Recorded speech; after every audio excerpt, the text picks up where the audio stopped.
ትንሣኤ ዕለት እዚህ አገልጋይ የነበረች እህት ጥላ ሰጥታኝ ነበረ። እባክሽ ካለሽ ነይና ጥላሽን ውሰጂ እያለች ነውና ነይና ውሰጂ።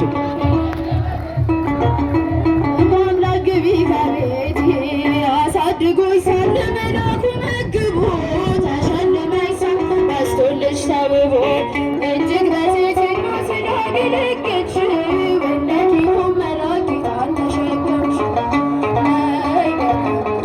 ነይ በደመና ነይ በደመና ነይ በደመና ልደታ ማርያም ነይ ተህሊና ሙሽራዬ ሰለሞን ያለሽ ማርያም አበባዬ